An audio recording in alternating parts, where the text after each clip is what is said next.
Good morning everyone, welcome to my another new mini blogs. তো এখন বেরিয়ে পড়েছি যাবো বর্ধমান গিটার প্র্যাকটিসের জন্য। এদিকে বাবা আমাকে সকালে সাইকেলে করে দিতে যাচ্ছিল তো বাস স্ট্যান্ডে। তো সেখান থেকে বাস ধরবো, দেন দিয়ে তারপর স্টেশনে যাবো। তো এখানে এখন বেরিয়ে পড়েছি আজ রবিবার গিটার প্র্যাকটিস করতে যাবো বলে। আর এদিকে চলে আসি তারপর দুর্গাপুর স্টেশনে তারপর টিকিট কেটে নিই। তারপর গেছে খানিকক্ষণ পর আমাদের ট্রেনও চলে আসে। আজকে একদম পারফেক্ট টাইমে এসেছিলো, অন্য অন্য দিন খানিকক্ষণ লেট করে। তো তারপরে গেছে এখানে ট্রেনে উঠে পড়ি। এই যে দেখায় তোমাদের, এই যে ট্রেনে এখন উঠে পড়ি, আর কাছে সিট পাই না, পুরো মানে ফুল ছিল আজকে ট্রেন। অন্যান্য দিন সিট পেয়ে যায়, আজকে বাট পাইনি। লাক খারাপ, ব্যাড লাক। তো যাই হোক, আর এদিকে তারপর গেটের ধারে দাঁড়িয়ে দাঁড়িয়ে ঘোরাটাই যায় হচ্ছে, এদিকে হাওয়া খেতে খেতে তার পিঠে গিটারের ব্যাগ নিয়ে। তো তারপরে গেছে বর্ধমান স্টেশনে পৌঁছে যায়। তারপর চলে আসা হচ্ছে যেখানে প্র্যাকটিস করবো সেই স্যারের বাড়ি। তো এই যে এখানে স্যারের বাড়ি চলে আসি, এখন একটু বাইরে দাঁড়িয়েছিলাম, কেউ আসেনি বলে।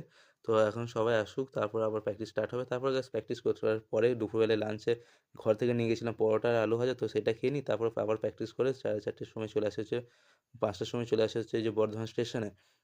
তো এখানে 5:30টার সময় ট্রেন ছিল, তো সেই লোকাল ট্রেনে করে আবার চলে আসা হচ্ছে দুর্গাপুর। তো এখন সিট পেয়েছিলাম ট্রেনে, এটা খুব ভালো। মানে যাওয়ার সময় তো সিট পাই না, আসার সময় সিট পেলাম। তো তারপরে এই যে এখন দুর্গাপুর স্টেশনে নেমে পড়ি। তো এখন এরপরে বাস ধরে চলে যাবো হচ্ছে ঘর, তোমাদের দেখায়।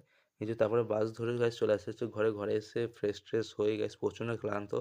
তো যাই হোক, সেটা ক্লান্ত করছি, একদিন পরিশ্রমের ফল পাবোই। তো তার জন্য পরিশ্রম করা। তো যাই হোক, তারপর গাছ এদিকে নিয়েছিলাম ফুচকা আসার সময়। তারপরে গেছে রেস্ট টেস্ট নিয়ে দিয়ে রাতে খেয়ে নিই। তো বাই বাই, গুড নাইট।